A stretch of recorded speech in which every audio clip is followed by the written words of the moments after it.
What's up, homies? What's up, homies? What's up, homies? Welcome to the Knowledgeable Homeowner Podcast. We pick the brains of industry pros to unlock the trade secrets of homeownership. Our mission is simple: to turn everyday people into knowledgeable homeowners.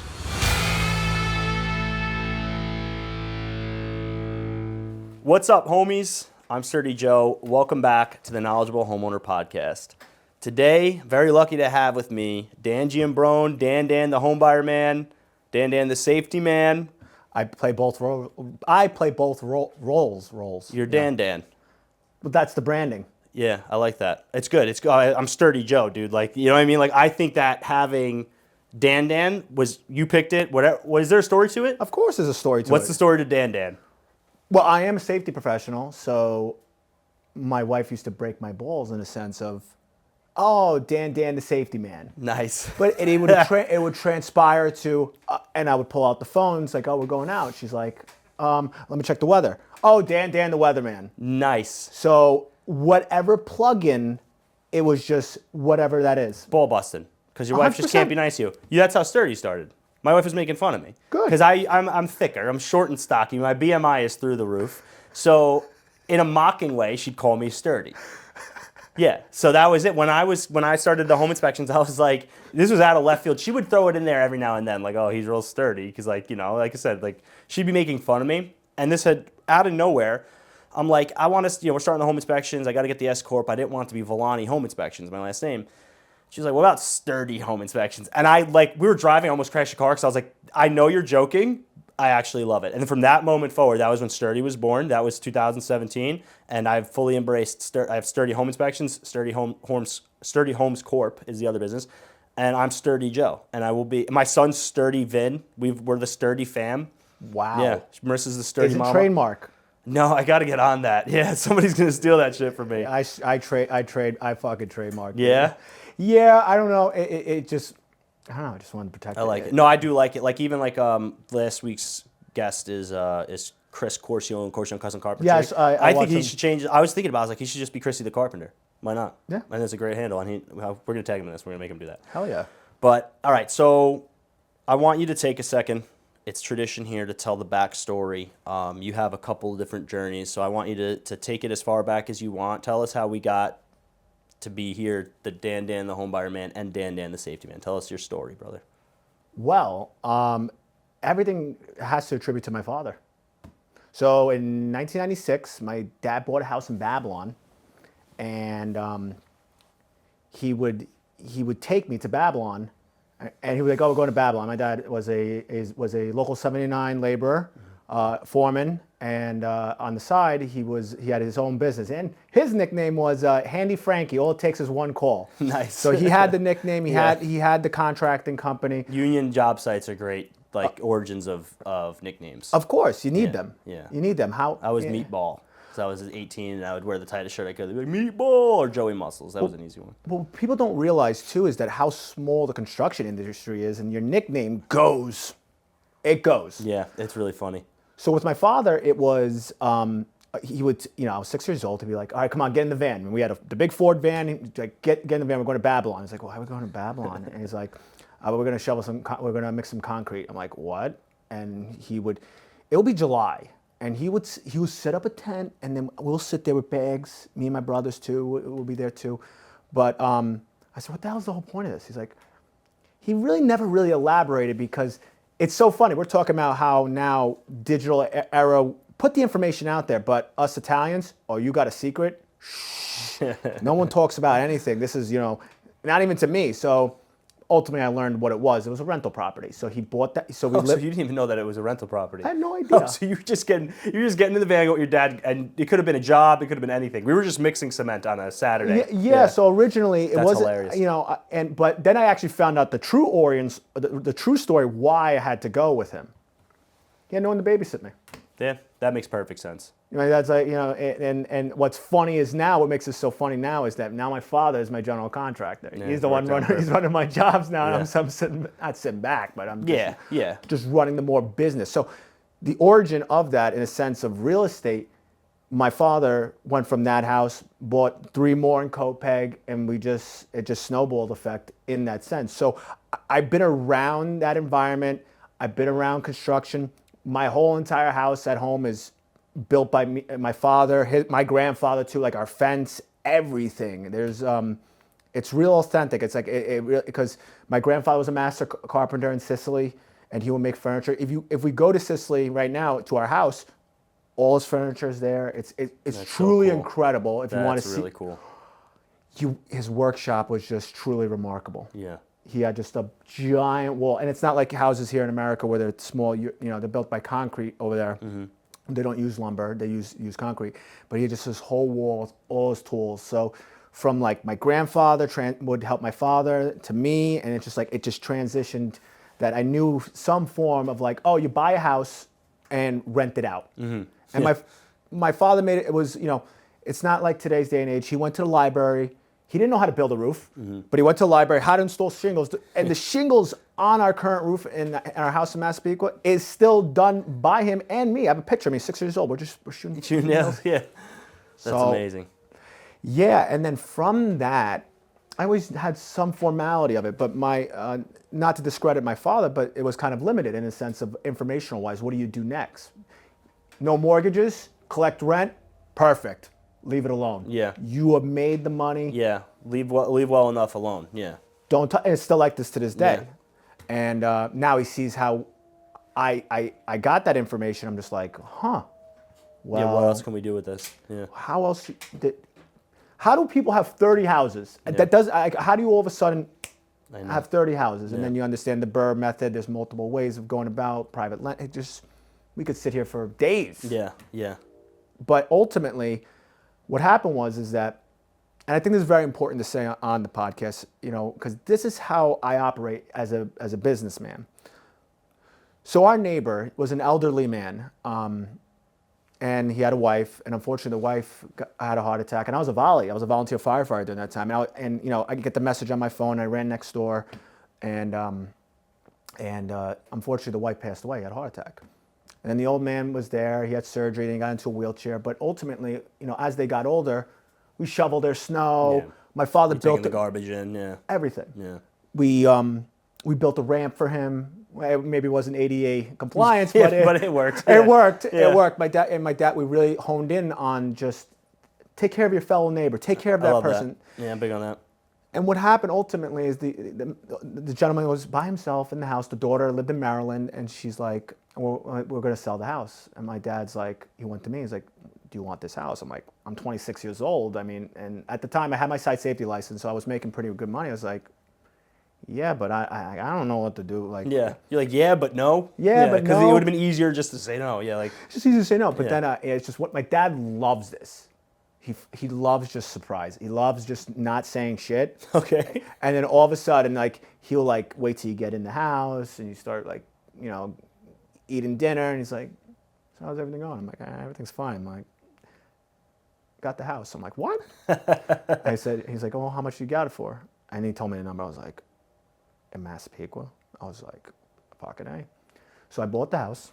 All right. My dad helped me with the down payment. I paid him back. And then, but what I did is that I didn't live in it. Mm-hmm. I immediately rented it out. I love it.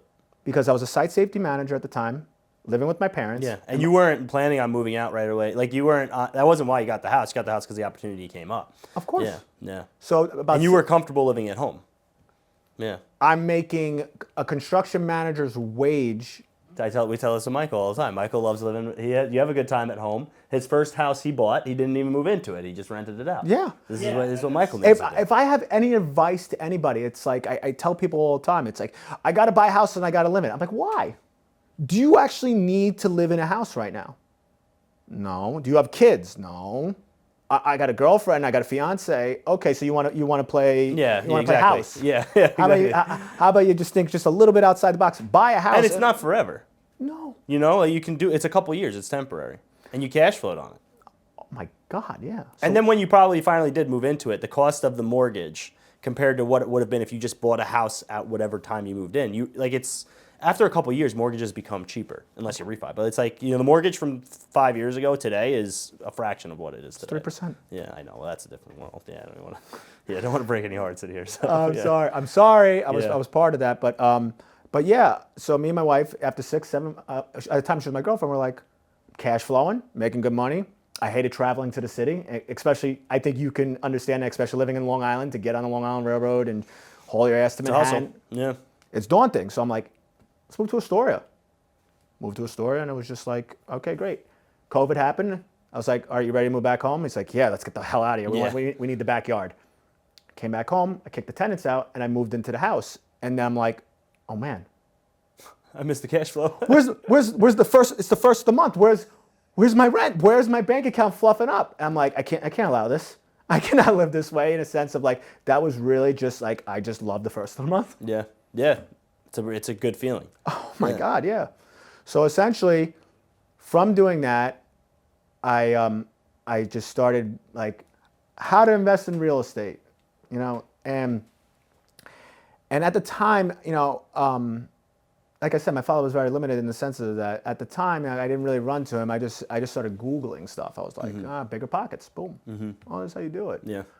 And then, I talked to friends and people like that, and they're like, oh, you got to join your local RIA. I'm like, what's RIA?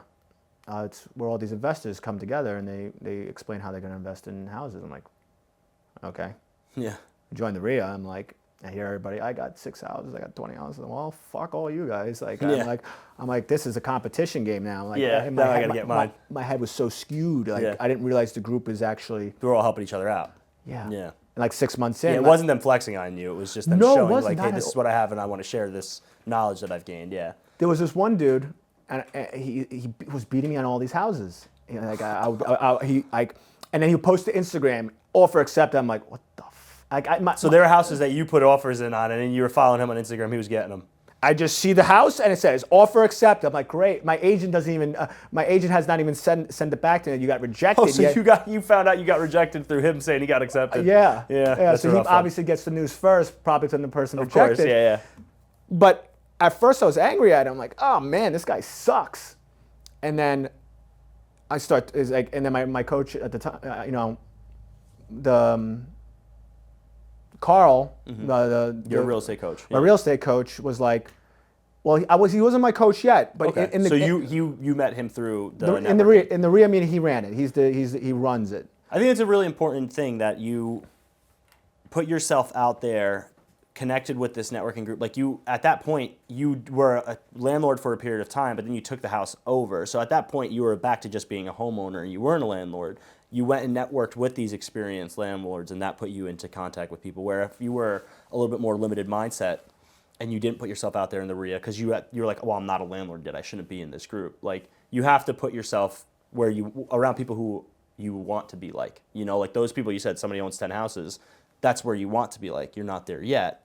So you put yourself out there and you network with those people. So then you met Carl, who's now your real estate coach. Which is now. And then what happened was that during the RIA group, one of the guys, the guy that beat me out, he's like, Carl's like, you should be like at the end of the RIA meeting, you should be connecting with at least get 10 phone numbers every time.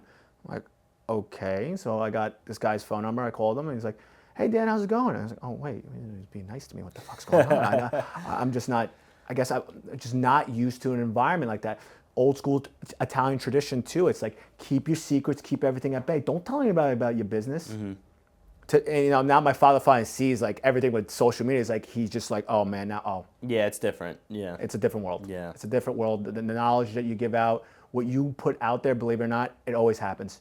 You get it back. Yeah, some formality of it. Well, I think even just with social media too, where it's like we were talking about how our platforms, like our new portfolio, but also the network of it, where everybody knows everybody.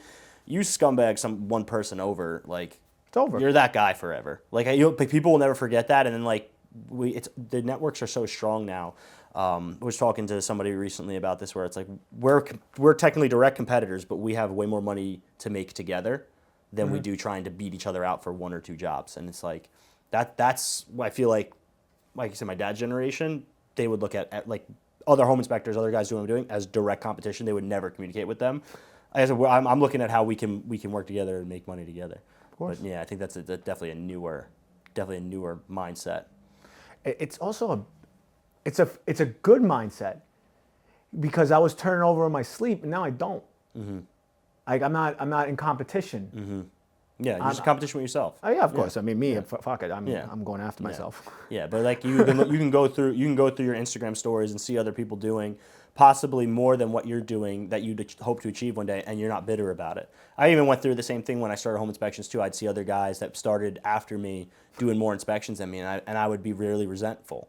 And what I realized as I matured was I wasn't mad at them for doing well. I was mad at myself for not doing what I need to be doing. You know, Yes. and that's once I read that back to myself, I said, Yes. it's not his fault he's doing that better than I'm doing what I'm doing. Like that's the only reason that person got that job is because they're doing them better than I'm doing me. So I just need to do what I do better. And now like I said, I can see direct competition win a job over me. I'm not gonna be mad at them. Last person I'm gonna be mad at is them. You know. And this is the thing now, and I'm noticing this with certain people in certain situations, and you probably experience it now too. We're a mirror to literally everybody now. We make people uncomfortable in a sense of like, here's where I'm at with my life, but yeah, you weren't around, like, 5 years of me grinding this shit out and reading, staying up all night and driving out. Like I live in Massapequa, driving out to, an hour to go see one house and hopefully put a bid in and cross my fingers. But there was so much legwork involved. But then you see success, like now you see success with me, the payoff is happening right before. Yeah. And people are like, I make them uncomfortable. Yeah. And it's not. And I feel bad because I don't want to make anybody uncomfortable. That's not my thing. I want everybody. That's a them problem though.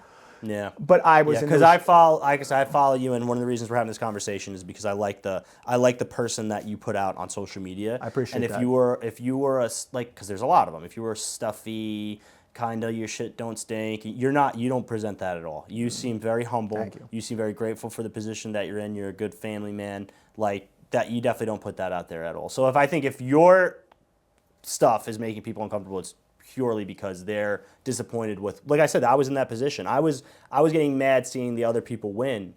It was literally just because I was mad at myself. I was just not man enough to tell myself that. You know what I mean? I had to sit back and be like, why can't I go on it? Why is scrolling through other people's stories ruining my day? Well, because I'm fucking scrolling through stories instead of doing the work that I'm supposed to be doing. You know what I mean? But it's hard. It's hard to look in the mirror. Like you said, we're the mirror. Social media accounts are the mirror. Like we're watching them getting resentful of their success when really I really should be looking at myself. And the problem with social media too is like now I have flipped it, and instead of becoming such a consumer and just watching videos, and I do. Yeah, we we all do. But I be wherever I am on the train at work, and I'm sitting there. You're putting more out there than you're hours, and I'm like, wait a minute. You should be putting stuff out there and reverse this and not, use it as a portfolio in a sense. And that's ultimately what I've been trying to transpire. People like, even my family members like, why are you posting so much videos? Like, you don't understand. And it's not, it's just we're in a digital age. Yeah. But going back to my story real quick with that guy, I heard his whole backstory. He spent over 5 years reading books, investing, everything. He put the legwork, and I'm maybe 3-4 months into the RIA meeting, and then and how could you be mad at that guy? You can't be mad at that guy. Yeah.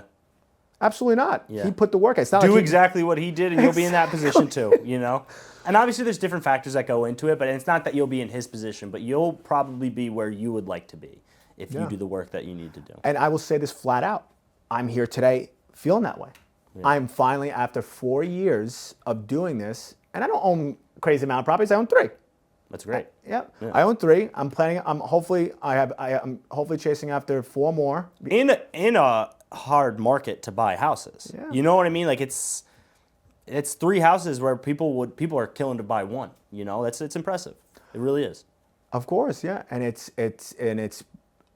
doing it. It's like it sucks because you could be discouraged immediately. You are. Offer not accepted. Offer not accepted. And then when it does get accepted for the first time, you're like, oh shit, it's actually happening. Yeah, now I got to do it. What do I do? But then you fall into the situation. Offer accepted, and then there's these other slew of problems being thrown at you. Oh, well, there's no CO on the house. Oh, the garage is messed up. You're gonna have to take that down. Like I didn't even close on my house, my personal house, until 6 months because he reared a dormer. Mm-hmm. No permits, nothing. So I had to wait 6 months. That's crazy. That's a long time. Yeah. Survey drawings. Like 6 weeks. Yeah, no, but I waited 6 months. Everybody was always there. Like, didn't you already buy the house? Didn't you buy the house? And then, it's just like, I closed on it. But yeah, once you get into that, you're like, oh man, now here it comes. Now the other fears, all the first fear is like trying to get into it, and then you get it, and then all of a sudden another slew of fears come in, and then it gets axed. You're just like, oh, I was so close. But you're saying when you lose out on the house. Of course. Yeah. Of course. Yeah, that's a mind fuck. Yeah. 100%. And you got to be okay with that. Yeah. Now I'm in the position where it's like, I know my numbers. I know how it functions. Do I get the house? Great. If I don't, move on to the next one. I'm business now. It's less emotions. I got the emotional. I think in the beginning, like any business, you'll see now, like venturing into the business that you're going into, you just know in your heart that this should work, that you will do anything to make it work. So those beginning wins and losses are extremely emotional because you're proving it to yourself that I'm supposed to be doing this. So that's the same idea. It's like in the beginning when you're like I want to do this. I want to buy houses.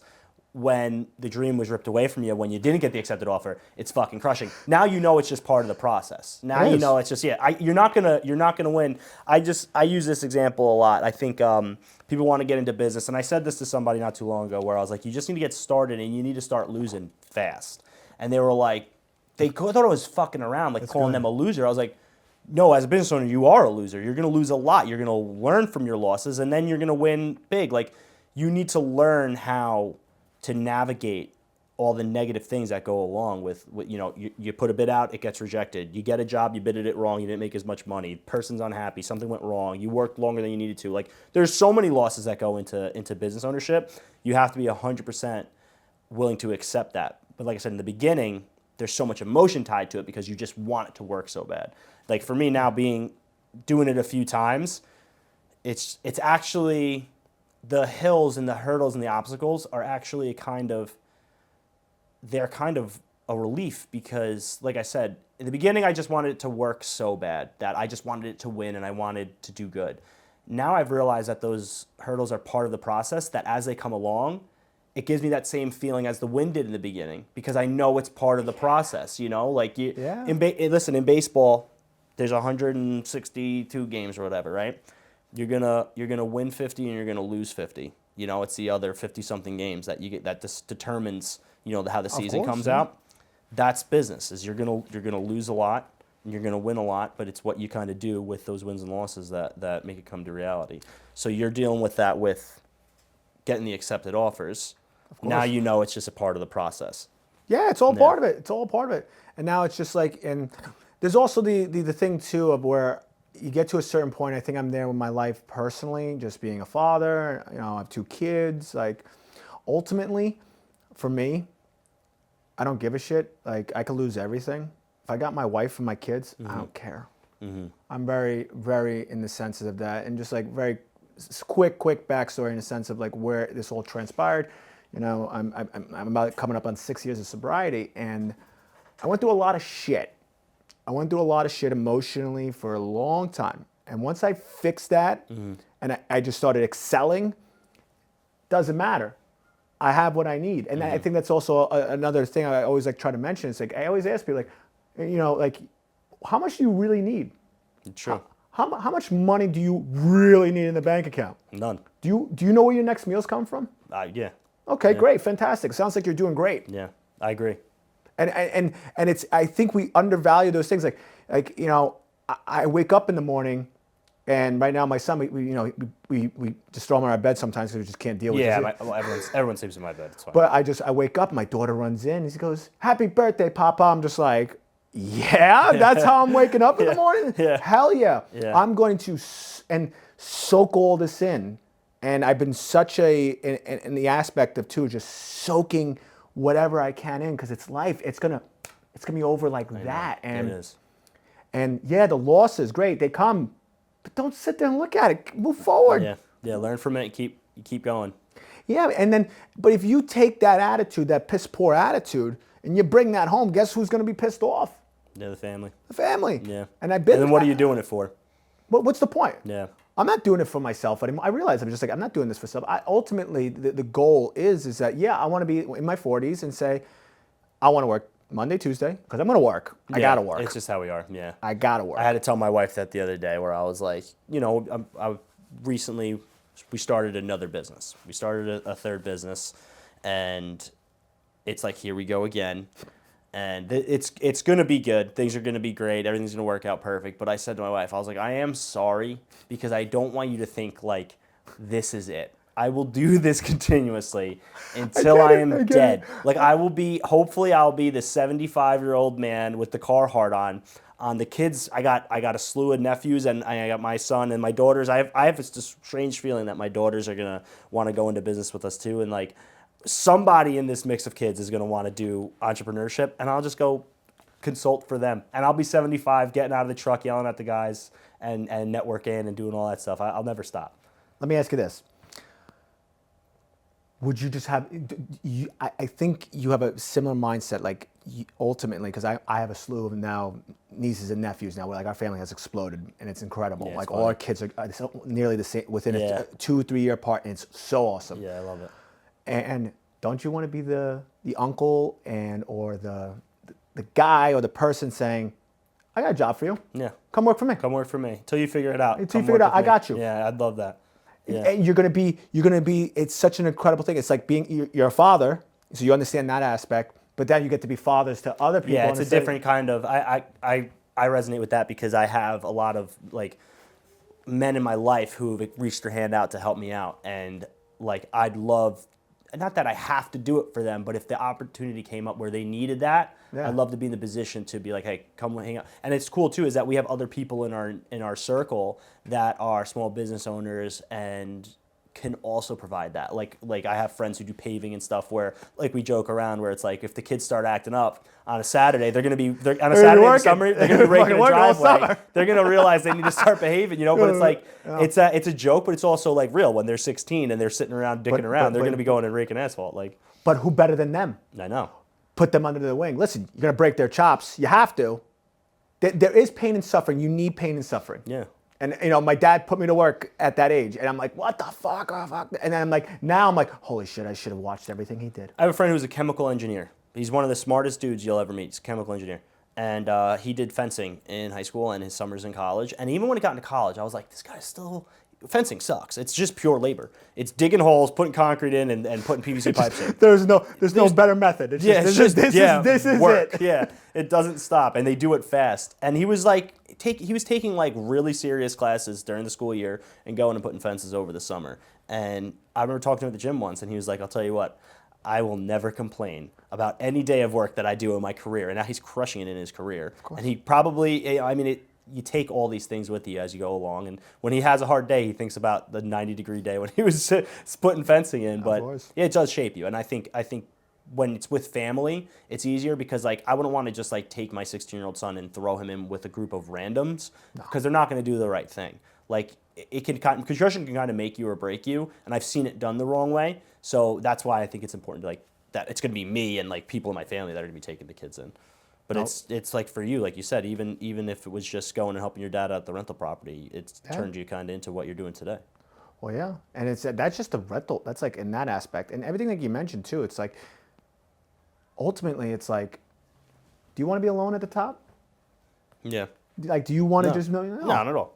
Fuck that. That's boring. Oh, I want everybody to come together, man. Half of my free time, like if I'm driving in a car alone, I'm thinking about like different things I can do with like my family and my friends that we can either like I can connect them with somebody to get them into something to do on the side, or we can do something else. I'd love that. Like it's.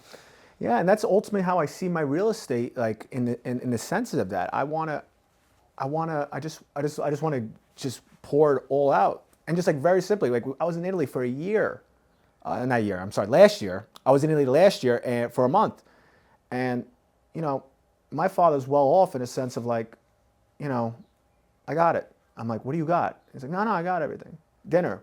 Like every night. I'm like, you can't do this. He's like, yeah, I can. I can do what the fuck I want. Yeah. I can do what I want. Well, it's the patriarch of the family kind of thing. Yeah, that's something you strive for too. Yeah. And my dad's in that position in the sense of, not to promote like, oh, No, it's the Tony Soprano. It's like, 100%. That's how it works. Oh, yeah. I pay, you eat. Yeah. Yeah. Oh, yeah. Mom, that's a whole other story. My dad's like, if you pay for me, guess what happens? If you pay for me, I cry that my son's paying for me, and you cry because I have to pay for my father. Yeah, exactly. So, but you got to think about me as a father. I pay for my son. The father's happy because he's taking care of the son. The son's happy because he's getting the bill from his dad. Yeah, of course. Yeah, that's classic. But that's ultimately like where I want things. Yeah. And that's, I guess, tradition, family. When I go to Sicily too, it's just like I go to my uncle's house. It's like there's no, I don't see any money. It's just like who's got it? It's just taking care. Yeah. Of. So, I mean, it kind of makes sense, too, because you're driving in the direction of, so you have your real estate portfolio, and then we recently have seen you've been posting more about the safety stuff. Correct. And so, do you want to touch on that a little bit? Of what do you have course, going on why with the not? safety stuff? Yeah. So, you started a safety business? Well, now I did. Yeah, that's what I'm saying. What do we got going on with this? Yeah, I want you. I'm sorry. I want you to talk about it. Wait a minute. Hold on. I just no. I was like, wait. What's the question? Excuse me. No questions. Yeah, I just wanted you to talk about Dan the No. Safety Man. Okay. So yeah, basically, same thing. I've learned everything in the sense of real estate, and my coach ultimately, taught me about real estate, but taught me how to build a business. The same thing applies. Yeah, it's a sales process. Now, you probably follow Gary Vee, right? Mm-hmm. He's like, if you're good at something, don't just be good at something. Double, triple down on it. And I was trying to get away from safety. Yeah. I was going to go all in on real estate. Nice. I'm going to quit my W-2, and I'm like, but then I'm like, I started teaching classes, and I'm like, wait a minute. I actually know something here. This is cool. This is great. I love educating. I love what I do with real estate. Like, oh, here's some tips. Oh, here's some safety tips. And I know it's going to happen. And I already getting some hate comments like, oh, "Shut the hell up! I don't need to see this on my algorithm. I already see the safety guy already telling me about." But ultimately, I watch a construction worker go in and day out, do the grueling act. I do. I watch guys get seriously injured, and I'm the safety manager in a sense of an accident happens. Guess who they're coming to? They come to the safety office. Yeah. And I've seen guys get paralyzed. Yeah. Changes everything. I know. And I ultimately was thinking, like, what if I can just maybe be a little bit of the change in a sense of like, even my approach in the field as a safety manager. I'm not the guy in a sense of like, put your fucking heart out. No, talk to the guy. Yeah. Have a conversation with the dude. Yeah. Why are you yelling at him? Because your ego's up here? Because my ego was there too, but it's just like, you don't gotta be. Yeah. Because you know what happens ultimately? Yeah, they just not listen to you. Yeah. That, and then eventually they get rid of they get rid of me. Yeah, because you're not working well with the guys. I fought with so many. So you were a site safety manager. I'm a licensed SSM for New York City. For regular people in New York City, like for jobs I was on high-rise concrete. There's hundreds of people. It's extremely dangerous. People are extremely stupid. Every job I was on, somebody got seriously hurt. I was on jobs where people died. It's a real deal thing. And your job as a safety guy is you pretty much were like a police officer of the job site when it came to safety violations, where I don't know exactly what your position was, but I remember our safety guy, they were there pretty much the entire day with us, making sure your glasses are on, making sure your hard hat's on. We did a lot of stuff with heights, so making sure we were tied off, making sure we were tied off to something good, making sure we were wearing our harness right. So the problem is when I was doing high-rise concrete, it was 18 to 22. And I didn't have kids yet. I didn't have a family. I didn't really I was a nice guy. I wasn't like an edgy, rough guy, but like I really didn't care that much because like you're at that age where like I was invincible.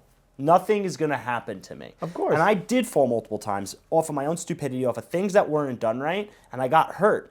But I got hurt. I walked off the job. I came back the next day and kept working because I was at that age where it didn't matter.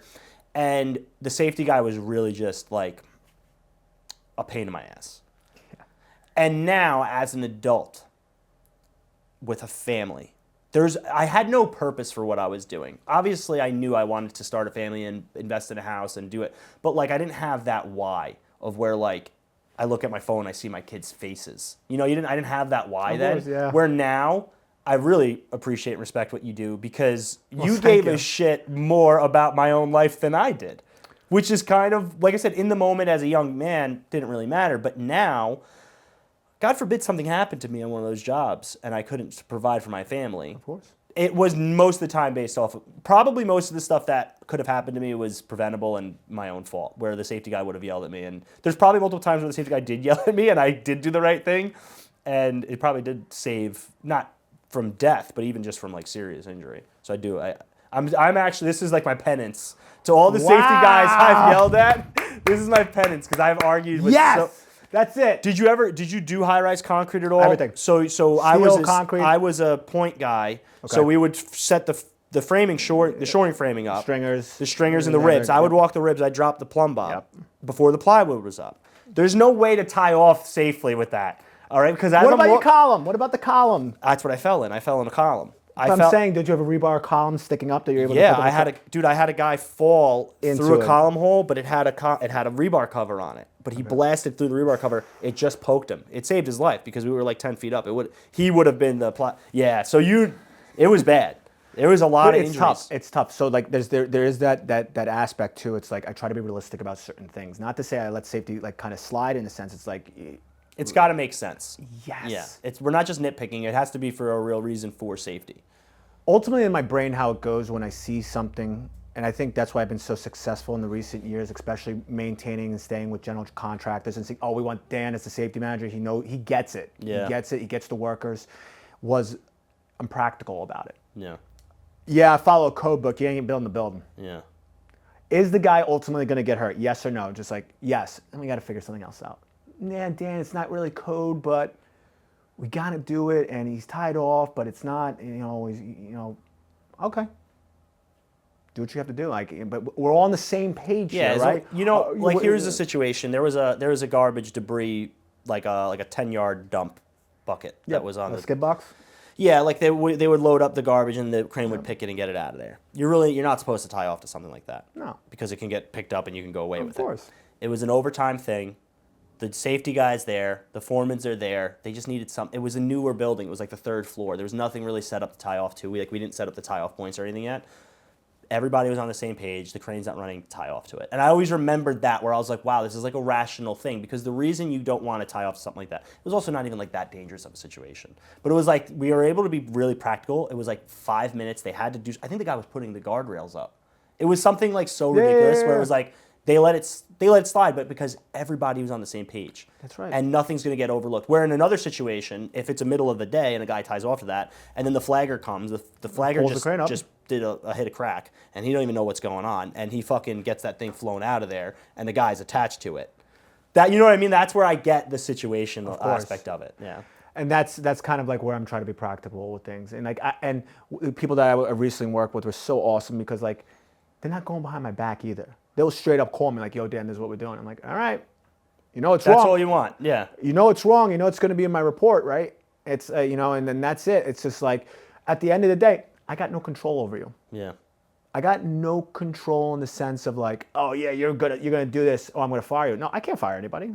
It's like, it's that ego trip in the senses of that. It's like, no.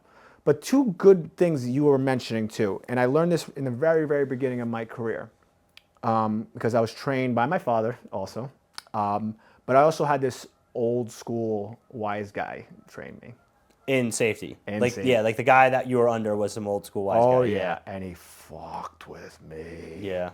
For good reason. It was like the thing, like, at least I know, like, you send somebody, like your relative, but ultimately he was doing it on purpose because he was showing me reality. Yeah. He wasn't He was breaking you in. He was breaking me in for good reason. And he was like straight up like, "Go home." And he was Joe Pesci type. Like, you didn't know whether or not he was laughing. Was his name John Pesci? Because I worked with a really cool super named John Pesci. Guy was the man. And he said it sounded like him. His name was John Pesci. But you didn't know, like, I would start laughing. Like, I thought he was joking. He's like, "No, leave the fucking job site." I'm like, "What?" I'm like, "Leave the fucking job." I'll fucking leave. And I'll be like, I get in my car. I'm like, "What the fuck did I do? What did I do?" But anyway, he was walking a job site, and the guy wasn't tied off.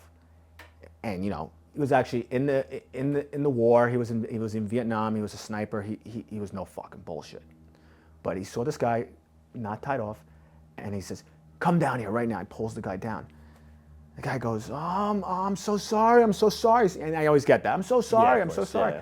And the words that came out of his mouth were so eye-opening. He goes, "Don't be sorry to me. You're sorry to your wife." Yeah, when you die. Yeah. I'm just like, holy shit, he's right. He wasn't being an asshole in the sense of it, like, he's trying to put it in you, but he's like, "No, don't be sorry to me. I got nothing to lose. I'm going to go home at the end of the day. Fuck that." Yeah. You go home and think about your wife and kids and say sorry to them that you're acting like you're going to get hurt, and that who's going to provide for you? Yeah. And there's this thing I do in my class, and I now I'm kind of like promoting it. It's like the only thing I ultimately take credit for now in safety, in a sense, is of like, it's mine. I want to patent it. But there's this thing. I do it. So I have a whiteboard. I draw a dot in the middle of it. And I point to the class, like, what is it? Everybody's like, what the fuck is that? I said, no, just answer the question. What is it? It says a dot. Okay, great. The dot is named Joe. And they're like, huh? Yeah, now it's Joe. Now Joe's working on an A-frame ladder, right? To make this really a simple story. Joe's working on an A-frame ladder, right? Yeah, he's working over a leaning, I want to do a little bit simpler. You're working on a ladder and you fall off the ladder. And you're working with your brother. Let's say you got your brother right next to you, so now I draw another dot and put the brother. And then Joe falls off the ladder, his brother watches it, and I draw the dot and make the dot bigger. Now who's affected? Joe broke his arm, let's say. Joe broke his arm, he's out of work. Oh, now Joe's out of work for 3 months. I draw the dot bigger. His brother's affected because he watched his younger, his old brother get hurt. Yeah. Get hurt. Now he's fucked up. But let's put some more weight on top of that. Oh, you know what? You get an inspector come by and they're like, full stop work order. 300 workers go home. Yeah, Chad, that's boom. That's funny because that's exactly what would happen. That's Anytime anyone got hurt, it was 2 weeks off. Like it was crazy. And it's not. No, it's the carpenters are going to stay around. The only people that stand around is me, the safety manager, the superintendent, and maybe 5 laborers. Yeah. And they'll just be there cleaning up the job. So now everybody's affected. But I'm going to even step it up even more. Now you're really fucked up. Your arm's broken. You can't work anymore. What are you going to do? You're going to call the insurance company. You're going to sue, okay, because the person that told you to go on that ladder was your foreman, and you knew the ladder was fucked up. I'm just obviously breaking into scenarios, but this is ultimately what happens. It is what happens, yeah. Now, $1 million lawsuit. Oh, now it's just like, it just goes I had a friend who got hurt on a job, and he was older, and he was towards the end of his career anyway. He got hurt in a job, and I mean, still to this day, the impacts of it, the lawsuit, he never worked a union job ever again. He's like 90% disabled. He's got, like the ripple effect of that one day, and I still remember to this day seeing him. One of the shoring jacks came down and hit him in the collarbone, and it caused nerve damage, and he had just had this lump on his neck, and I was like, dude, you got to go get it checked out. I'll never forget the day. That was like the last day he worked on a union job site. That was like 10 years ago, and it still affects him today when I see him. Like, he's still like, he can't do certain things. And like, but the problem is like I said, I was the young dick who like, I just didn't think about it that far. So that's a pretty good visual way to do it. And you're so serious about it that it's like, it's hard not to listen to you, to say it. It's like, I'd be sitting in that class like the next work day, like, shit, all right, fine, I'll put my glasses on, like Dan's right. But that's ultimately what I try to do. So when I get so the dot is obviously bigger. Now everybody has a big visual of it. Now you see like, because I'm on the other side of that. I'm the safety manager. I went to a deposition 2 weeks ago, 6 hours. Oof. 6 lawyers ripping me apart. And rightfully so. Yeah, right? yeah. But then now for the worker, I get the worker. I'm like, let me think about this real quick. He's a human being. Maybe he's just having a bad day. He just legitimately forgot his glasses. And he's honestly breaking his chops. Am I going to go up to, pull him off to the side? Don't humiliate him in front of him. Have a nice conversation with him. And then listen, listen, I'm a nice guy. Here you go. Respect. Shake your hand. How are you doing? Mm-hmm. But I come back, he's still doing, hey, you know what? Do me a favor. Stop working. Yeah. You gave him a chance. Go home for the day, come back, come see me in the safety office, and we'll try it one more time. And I really try to get to that point with workers, and they respect me for that. I get a lot more respect with that. And there's times, too, it's just like, and then once that happens, too, it's over. Like, I'm not hunting you down. I'm like, oh, where is he? Yeah. Just tie off. I don't bother you. Yeah, it's not personal. This is literally it's literally just safety. It's like just safety. Thing. So it's cool because you've seen the serious side of it. It's become a part of your life. You have the business now you're going into with safety. And we started chatting about safety and home ownership. Ooh, yeah. So I want to circle it back because this is the Knowledgeable Homeowner Podcast. Of course, we got to get So you're a landlord, and when like I'm inspecting houses for people that are going to rent it out, I always say like obviously if you're going to live in it, focus on safety. But sometimes like you can realize like maybe this step's a little uneven, I'm going to go down it, and you're probably not going to sue yourself. But a tenant gets hurt in a situation, they're probably going to sue, or there could be, right? So I think landlords should be thinking about safety. Now, with your experience as the safety man, and then getting into owning rental properties, how did that change how you fixed up properties or how you looked at properties? Has that ever come up? Like 100%. Yeah. 100%. My mindset when I have my rental properties is like, you shouldn't get hurt on the property, and it needs to be corrected immediately. All right, and I will take it as I will provide every safety measure for the house. And I think that's extremely important. And I heard this from another investor. It's like, if you can't provide basic safety measures in your house, you shouldn't be in this business. You shouldn't be a landlord. Do not be a landlord. Do me a favor. Yeah. Get out of it. So what are examples of some basic safety measures that you would hope every landlord has like in their house? Like, what are we looking at? So like typically kitchen, obviously for a kitchen, fire can easily break out. But what kind of fire? It could be a grease fire. So it's very simple. You just have a small fire extinguisher. Nice.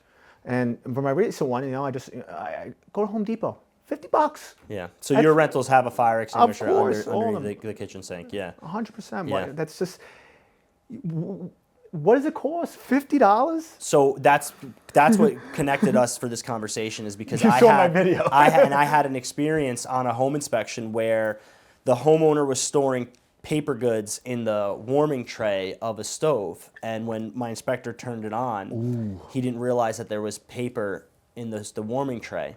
So he turned the oven on, smoke starts billowing out of the stove. Luckily, he was a volley, and during the inspection, he remembered seeing the fire extinguisher under the sink. Yeah. Quickly put it out, but obviously it was under the rack, so he had to do it a couple times. Yeah. But that house would have burnt down. Like it was the way it was billowing and the amount of paper that was stuffed in it. It turns out it was like two brothers that owned the house. They were older dudes. They never cooked. They used the dishwasher and the stove were used for storage, and that's where they kept their paper plates.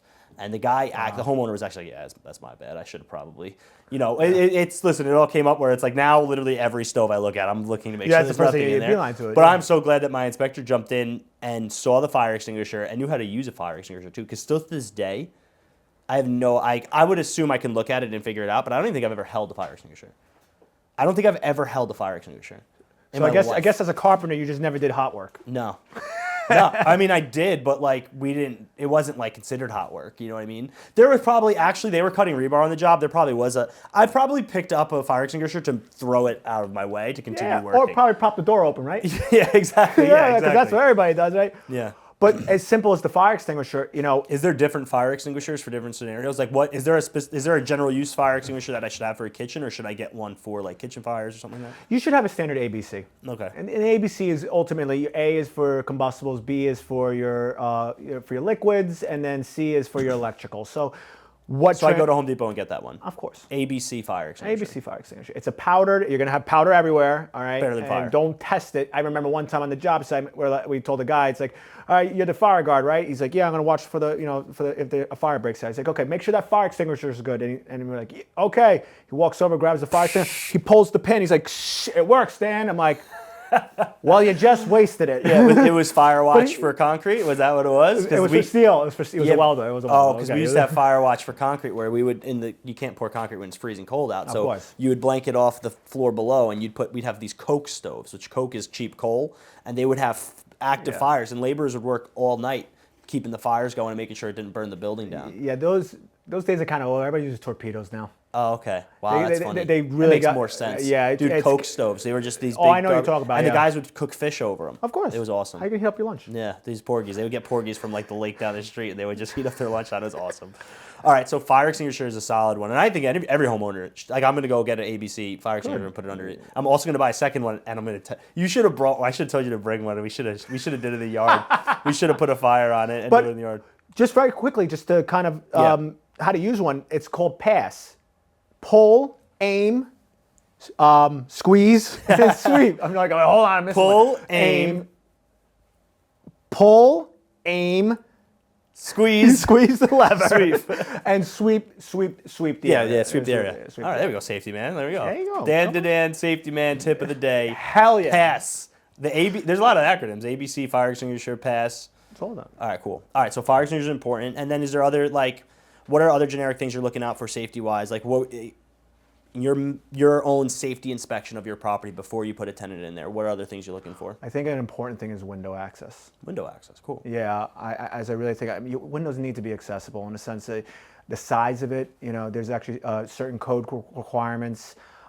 And every township is different, but ultimately the window's functional. They're able to open that thing fully. A window like in a bedroom so they can get out in a fire. Of course. Okay. And then, of course, additionally on top of that, making sure you have a proper screen on them just because you might have kids, okay? And if they try to pop that window open, we don't want any child or anything to come out of that window. Nice. Yeah, so that is something I definitely want to kind of, So it's really like there's two sides of the coin where it's like we want the window to be able to be opened in case of an emergency, but we also want to at least have a screen on it so the kid can't push through. Of course. Yeah. Yeah. Okay. Well, that's interesting. Yeah. Yeah. You never noticed that on the screen? They have the little icon of a baby like falling out. I figured it's just like don't push your baby through the screen. You can't push a baby. Don't take the screen off before you throw your crying kid out the window. Yeah. That's what my dad did at least. He at least took the screen off before he threw us out the window.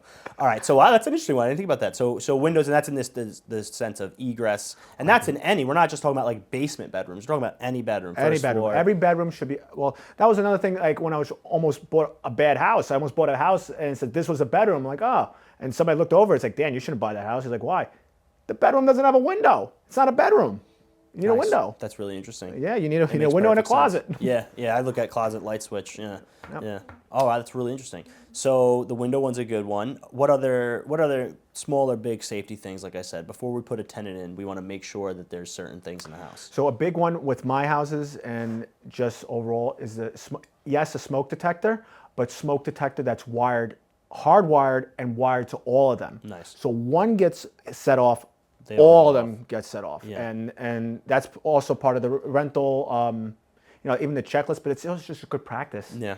If you have a fire that's downstairs and you're downstairs and you're sleeping upstairs, okay, the fire alarm is going off, but now my actual one in my bedroom is going off because Everybody's getting alarmed. Yeah. Of course. Yeah. So Okay, so a good fire alarm system, the window, a fire extinguisher. A lot of the safety stuff is fire related because that's definitely the worst. Of course. But you're also updating your properties as you go along too, so you're not really like leaving old horrible things that are probably like some of the rentals I go into, like the outlets look like a fire hazard just by themselves, but you're replacing all those things anyway, so those are less a concern for you. When I get into the house, here are the simple rules in my head. Well, here's the simple question: would I live in it? Cool. I mean, as a landlord, that's probably a live in good it? standard for a lot of them to live up to. Yeah. Would I live into it? And my wife, I respect that. My wife wants to beat the shit out of me because our kitchen is still from 1970. All we did was paint it, and all my houses have brand new cabinets. Hey, man, that's saying something. That's really cool. But that goes the whole sacrifice to why I invest in real estate. It's like, oh, your kitchen look like my house is dated, and we did our floors, we did everything ourselves. But it's like, yeah, I'd rather take that money and stick it into a rental property and let that house generate me money. Yeah. I'm cool. And you're doing the right thing for the house too. Like you said, would I live in it? Of course. I like that. So if people looking to get into becoming a landlord and you don't want to be a scumbag, just ask yourself, would you live in it? It's just a simple question. Yeah. Would you live in it? Yeah, that's ultimately what it is. I want to walk in there. It's like, I'm not telling you to go buy high-end stuff, but keep some decency and then keep it clean and do it right. But it's like even my last property. Problem is I would sleep in here. So I should probably be like, would I put my wife and kids in it? Yeah, well, because I would thrive in here. I'd be chilling. Well, you're a dude. Yeah. Yeah, I mean, I'd sleep in the chair. I'm so are little. Are you telling me is this the doghouse? This is where I'm getting kicked out to. Yeah, it's 100%. Yeah, we've talked. My dad has claimed there's a loft up there. My dad has claimed the loft. My dad is very morbid. He's got like 5 years left to live in his brain. So he's like, if your mother ever goes and I gotta move out, I'm moving in the garage. That's my dad's. So my dad's already. I'm gonna be fighting him for the garage. Was that his exact voice? It sometimes is. Yeah, he would say I'm exaggerating. Did you watch this? Is he gonna see? No, he's never watched. Such a jerk.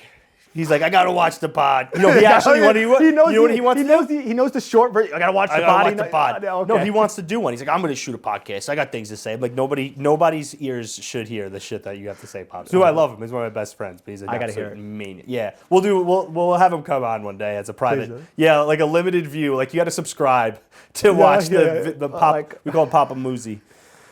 All right, we're running short on time. I got a lot of good info. I love your story. I like how we circle safety back into it. I'm excited to see the safety stuff that you do because even just like the past thing you just told us, there's gonna be some good content that comes out of it because I think people are scared. People are scared today more than ever. They want the keys to not be as scared. So I think home safety is huge. Before we go, is there any other tips on your mind or anything you wish every homeowner knew? And if you don't, it's okay. Wish that every homeowner would know. Yeah, what's one thing you wish every homeowner knew? And it could be about anything. I think the fire extinguisher one's a good one. Could I say an asshole thing? Sure. If it's a windy day here in Long Island, just don't put your garbage out. You're gonna be fine holding you. off the garbage. I like that a lot. All right, because I look down the street and I just see all the garbage, and you know what's the problem is? My house, it collects. You're the on collector. The one. That's me here. You saw my driveway is long. It's the wind goes across this way because there's a schoolyard and then there's a lake. So the wind pushes everything. And we talked about this with the Chinese lanternflies. It pushed the Chinese lanternflies into my front door. But anytime we get these gale force winds and everyone's garbage get knocked over, it all goes to my side door. So I go in and out my side door. I have my garbage and everyone else's garbage. On top of the raccoons destroying my shit. Yeah. That was a very funny one. I like that a lot. And it's also a really good one. So hold off putting your damn garbage out when it's windy. You'll be fine. Yeah. It's fine. You don't have to do it 15 hours before, the day before. Like, you know it's windy outside. Just put it that morning. Just tuck it away. It's fine. You're gonna the garbage man's gonna come. Dan the garbage man. Hell yeah. Dan, God, here we go. Man. I love it. Thank you so much, dude. So take a second, replug your Instagram, let the people know where they can find you. Where you want to find me? Yeah. Oh. Well, Dan the Homebuyer Man. Is that my handle? Dan Homebuyer Man. Yes. No the. Dan. There's no da. Yeah. Okay. So reverse. Dan dot Homebuyer Man, and then for my safety stuff, which I just started, was Dan dot Safety Man. Dan dot man. Thank you man. so much for coming on, dude. I appreciate all the info. You're great. Thanks, Joe. Thank you guys for tuning in. Until next time, stay knowledgeable.